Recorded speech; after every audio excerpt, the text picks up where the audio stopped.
Amigos y amigas del área de Derecho y Empresa de la Escuela de Posgrado de la Pontificia Universidad Católica del Perú. Les habla el profesor Edison Tabra, catedrático del curso de Derecho de Sociedades. En esta ocasión me encuentro con el profesor Sergio Carreño Mendoza, quien viene de la Universidad de los Andes, de Colombia, a visitarnos. El profesor Carreño es doctor en Derecho por la Universidad Pompeu Fabra de España y es director del Semillero de Derecho de Fusiones y Adquisiciones. Profesor Carreño, bienvenido a la universidad. Muchísimas gracias, profesor Tabra, por la invitación. Es un gusto estar aquí con ustedes. También aprovecho para saludar a todas y a todos los estudiantes del área de Derecho y Empresa. Profesor Carreño, sabemos que el campo de su especialidad son las fusiones y adquisiciones en el ámbito societario y mercantil. Nos gustaría saber cuál es el estado del M&A actualmente en Latinoamérica, a diferencia de lo que sucede en Estados Unidos y Europa. Ok, muchas gracias por tu pregunta. Sin duda el mercado de M&A es un mercado muy relevante, no solamente a nivel región, sino también a nivel mundial. Por supuesto, en ese contexto, Estados Unidos es el principal actor, el actor más relevante en el mercado. Solo para que nos hagamos una idea, 4 de cada 10 operaciones se realizan en los Estados Unidos. Y eso es muy importante porque en buena medida la práctica estadounidense se ha venido reflejando o replicando en otras jurisdicciones, en otros ordenamientos. En términos comparativos, el mercado latinoamericano parece mucho más pequeño si lo comparamos con Estados Unidos o con Europa, pero en los últimos 15 años ha tenido una explosión o un auge significativo y nos ha llevado a especialización, a profundización y a repetición de ese tipo de operaciones.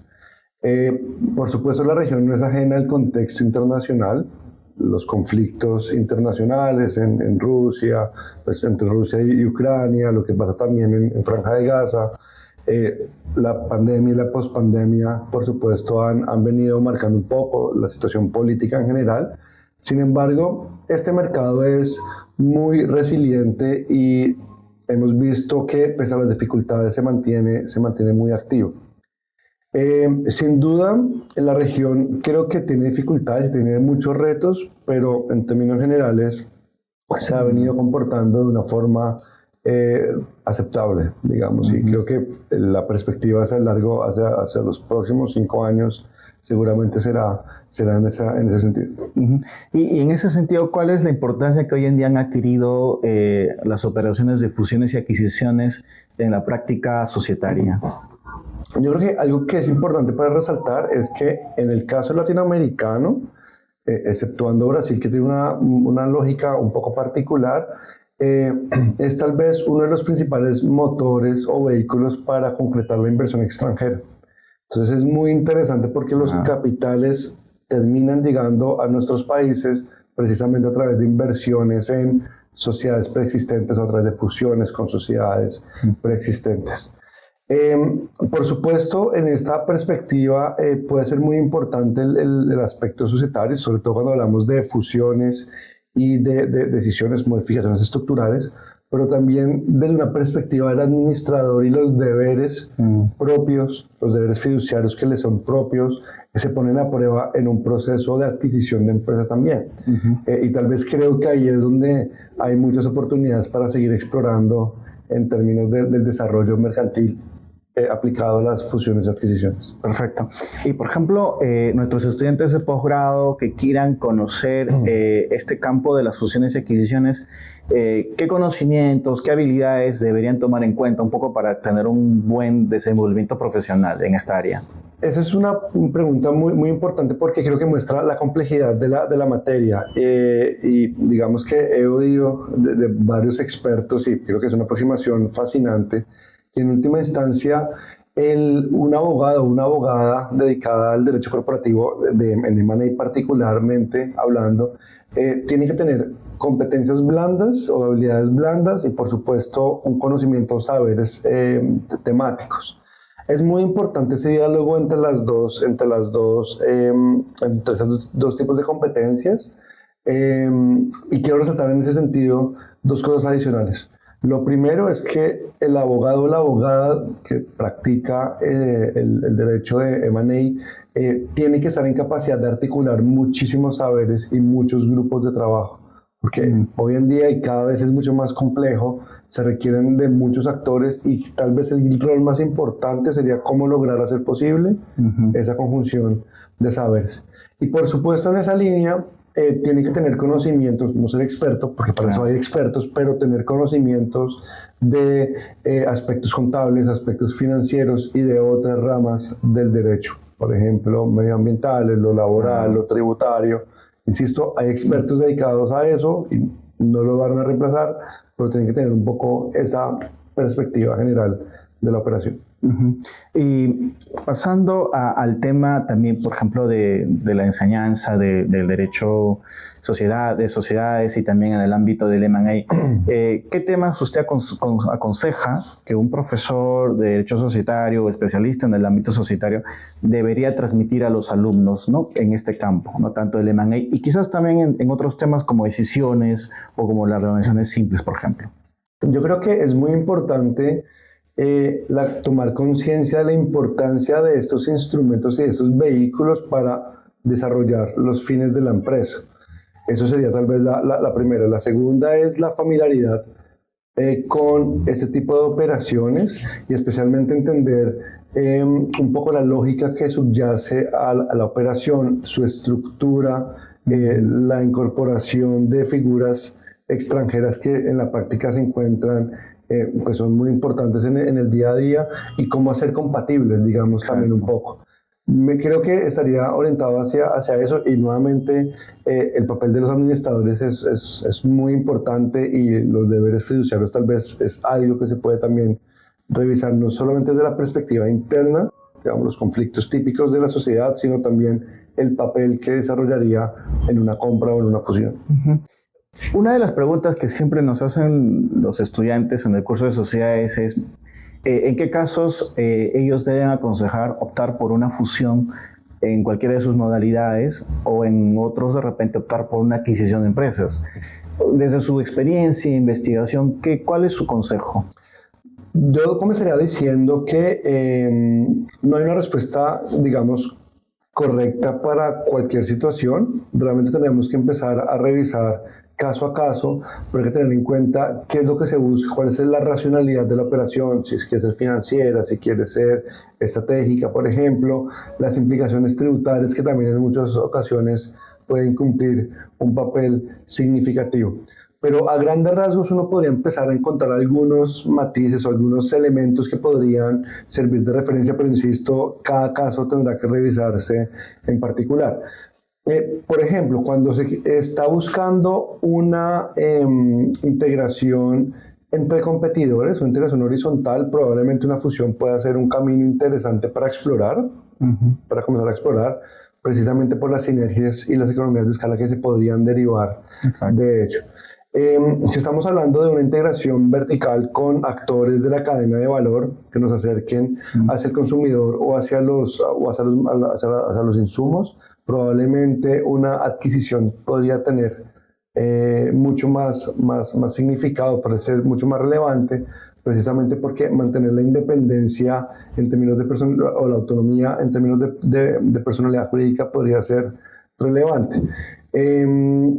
De igual manera, si estuviéramos frente a una adquisición financiera, o sea, con una racionalidad financiera, es decir, una compra buscando una posterior reventa, igualmente una compra de acciones sería en principio un mejor mecanismo.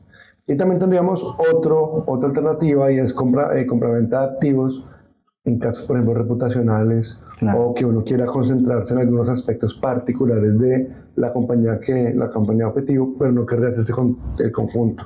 Entonces pueden ser como unos indicios, pero insisto, dependerá del caso concreto para terminar de definir cuál sería el mejor vehículo.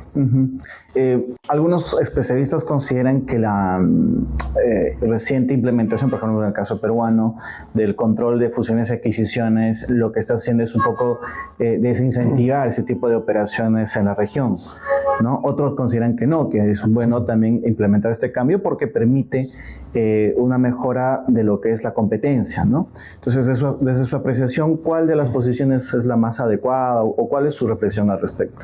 Yo creo que sin duda genera una tensión, precisamente porque tenemos por un lado la libertad de empresa y el deber o la intención que tendría un empresario de mejorar o ser mucho más eficiente en sus procesos productivos. Por supuesto, eso es un elemento fundamental en la decisión de participar en una fusión, en una adquisición o adquisición. Pero por el otro lado también tenemos un componente de mercado y evidentemente una excesiva concentración podría al final terminar afectando el funcionamiento del mercado o también a los consumidores. En esa línea, digamos que es la tendencia y creo que no se podría reemplazar o sería muy difícil de revertir en ese sentido. Se han incorporado procedimientos de control a las integraciones. Yo creo que más que temerle al procedimiento, lo que he visto, por ejemplo, en el derecho colombiano ha sido refinar los procedimientos o la estructuración del proceso, pero también incorporar a los equipos de M&A o a las operaciones particulares, expertos o profesionales que trabajen en el tema de competencia. Entonces ahí hay un diálogo muy interesante porque desde la perspectiva del abogado o la abogada transaccional, corporativa, la meta es el contrato, ¿no? Se hace la operación. Desde la perspectiva del abogado o la abogada de competencia es mitigar o eliminar el riesgo de competencia, de una no aprobación. Así es. Es difícil porque una perspectiva, digamos que no siempre habla con la otra y el reto es cómo hacer compatible la operación con los riesgos propios de competencia. Ha venido funcionando muy bien. Yo creo que ha habido, usualmente hay prevenciones iniciales, pero termina desarrollándose bien y yo creo que lo mismo podría pasar en el Perú. Perfecto. Quizás también me gustaría un poco que nos pueda dar algunos alcances en el ámbito metodológico. Por ejemplo, hay muy pocas investigaciones en el ámbito mercantil relacionadas a la figura de las operaciones de modificación estructural, dentro de estas el M&A. Muchos dicen que es porque los abogados no estamos tan cercanos al ámbito financiero, contable, ¿no? Que usted lo mencionaba. Pero mi pregunta sería, por ejemplo, cómo poder motivar a los alumnos a que hagan investigaciones en este campo, ¿no? Y quizás también qué habilidades ya como investigadores deberían utilizar justamente para enfocar este tipo de investigaciones y que se enfoquen de manera integral, ¿no? Yo creo que sin duda en este punto particular, sobre todo los estudiantes y las estudiantes de las maestrías del área de Derecho y Empresa, pueden cumplir un papel muy importante porque necesitamos muchísima reflexión, muchísima discusión en torno a esta materia, porque como lo comentaba hace un momento, la práctica nos ha llevado a cierta estandarización, uniformidad en la práctica inspirada en modelos angloamericanos, ¿no? Hay un reto muy importante de cómo hacer compatible lo que fue diseñado bajo un contexto sociojurídico distinto, cómo hacerlo compatible en nuestros países y sin duda las investigaciones nos darán esos insumos para hacer mucho más reflexivo el proceso de trasplante jurídico, ¿no? En esa línea yo creo que puede ser importante una aproximación ya en términos metodológicos del derecho comparado, cumplirá un papel muy importante, aproximaciones también históricas pueden ser también necesarios para entender por qué hemos llegado a donde se ha llegado y sin duda también en el análisis económico del derecho puede ser un insumo que también nos podría ayudar a entender desde una perspectiva económica la racionalidad de estas operaciones y de las instituciones que se han desarrollado para cumplir con los fines del M&A.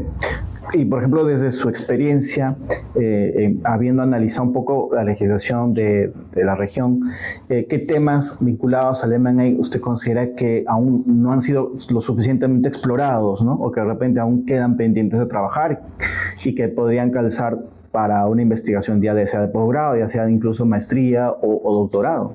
Yo creo que hay muchísimo, diría que casi todo que queda por explorar en nuestra región, pero probablemente, como dar algunas sugerencias, el tema de competencia que comentábamos hace un momento puede ser un tema muy interesante para explorar. Igualmente, la articulación entre libertad contractual y orden público, por ejemplo, la naturaleza de las declaraciones y garantías y el periodo de reclamación, de supervivencia. Ahí hay un tema de prescripción muy interesante que, por ejemplo, se podría hacer. También estudiar o analizar el papel de los administradores y los deberes fiduciarios en este tipo de operaciones. Ahí hay también un campo muy interesante para desarrollar, y las instituciones usualmente desarrolladas en este campo, por ejemplo, declaraciones y garantías, la cláusula MAC, los procesos de debida diligencia o due diligence, sin duda también son aspectos, la indemnidad incluso, serían aspectos que se podrían profundizar con mucho más detalle y que de hecho hace falta. Exacto. Invito a todos y a todas para que profundicen en esos temas, o se animen a profundizar en esos temas. Claro. Ya quizás para terminar de esta entrevista y no abusar de su tiempo, ¿qué consejo le podría dar a este estudiante que quizás en el posgrado, incluso en el pregrado también, quiere investigar sobre fusiones o adquisiciones y de repente lo ve un tema bastante complejo, ¿no? Porque involucra varios temas, ¿no? Y de repente se siente un poco desmotivado al respecto? O sea, ¿qué consejo usted le diría y de repente qué habilidades debe desarrollar para que pueda persistir en el camino y llegar a trabajar esta investigación? Lo primero sería una recomendación en términos de gusto y de curiosidad, ¿no? O sea, por supuesto, tienen que estar muy abiertos a investigar temas que probablemente no conocen inicialmente, pero les genera cierta atracción, y es muy importante que a uno le guste lo que está haciendo, porque también eso sería un motor significativo. En esa línea también diría a los estudiantes que no se asusten, porque evidentemente es un tema que puede tener mucho tecnicismo, puede ser muy específico, pero hay una lógica que es fácilmente, o que se puede encontrar fácilmente detrás, y a partir de ese entendimiento general ya empieza a tener todo mucho más sentido. Claro. Entonces probablemente sería como intentar entender el proceso en su conjunto, lo que está detrás del proceso, y a partir de eso creo que ya sería mucho más fácil entender, digamos, cómo navegar en estas aguas tan interesantes del M&A. Sí, y de repente una pregunta así, como se dice, de bono. ¿Qué consejos a los que son asesores de este tipo de investigaciones que a veces están siempre viendo de afuera, pero que de repente también desarrollan un papel importante, ¿no? en este tipo de investigaciones? Claro. Eso es un reto, ¿no? Como en cualquier otra área del derecho, por supuesto los tutores y las tutoras tienen sus campos de especialidad, y pues uno se siente mucho más cómodo trabajando con lo que ha venido conociendo, ¿no? Digamos, sin duda. Sin embargo, como lo comentaba hace un momento, creo que estos procesos al final hacen parte del día a día, hay una racionalidad económica detrás, hay un sustrato también jurídico que lo acompaña, y sin duda el entendimiento del proceso podría ser mucho más útil en esa línea. De hecho, aprovecho, digamos que en esa línea puede también servir de tip para los dos, para tanto estudiantes como tutores. En el semillero hemos hecho algunas charlas muy interesantes, algunas introductorias del procedimiento, otras ya mucho más específicas o temáticas. También podría interesarles, que son charlas de 1 hora, 1 hora y media, a lo mejor podría ayudarles también para tener los insumos iniciales para abordar la investigación. Sí, perfecto. Y quizás en esa línea, usted nos habla fuera de la entrevista la importancia que han cogido justamente los semilleros de investigación, ¿no? Vinculados sobre todo al ámbito de promover la investigación en los estudiantes de pregrado, posgrado, ¿no? En ese sentido, muchos dicen que este tipo de actividades podría estar más enfocada en grupos de investigación. Pero bueno, usted, por ejemplo, nos dice que no, que más bien podrían ser actividades que vayan por separado, ¿no? ¿Cuál es su idea al respecto? Sí, yo creo que los objetivos de los grupos de investigación son distintos a los objetivos de los semilleros, ¿no? Los grupos de investigación usualmente están construidos sobre la base de profesores que se dedican a la investigación, y acompañados también de estudiantes doctorales que están en un proceso similar. El semillero tiene, o los semilleros tienen dos finalidades que son complementarias, pero con el grupo de investigación, pero al final también son singulares. En primer lugar, sería ofrecer espacios extracurriculares para que los y las estudiantes puedan desarrollar nuevas competencias y encuentren o se familiaricen con áreas del derecho particulares. Y en esa línea también hay unos incentivos o una intención para que puedan también comenzar a desarrollar competencias o habilidades de investigación. Pero por supuesto está mucho más centrado en el proceso del estudiante que en los resultados de investigación que uno encontraría en un grupo de investigación. Perfecto. Bueno, profesor Sergio Carreño, ha sido un gusto escuchar sus reflexiones sobre la temática de fusiones y adquisiciones y también sobre la metodología de investigación. Nos gustaría que pueda dejar unas últimas reflexiones o consejos a los estudiantes que están escuchando y van a escuchar justamente esta entrevista. Sí. Muchas gracias. Nuevamente quiero saludar a los y a las estudiantes del área de Derecho y Empresa. Sin duda están entrando y abordando una temática que es fascinante y creo y espero que los acompañe durante todo su ejercicio profesional. Mi invitación sería a que sigan explorando, sigan encontrando esos caminos dentro de esta área tan interesante. Y no tengan miedo a investigar, a escribir y a divulgar y a generar reflexiones y discusiones sobre la materia que nos hace muchísima falta. Muy bien, muchísimas gracias amigos y amigas. Conmigo será hasta otra ocasión. Que tengan un buen día. Hasta luego.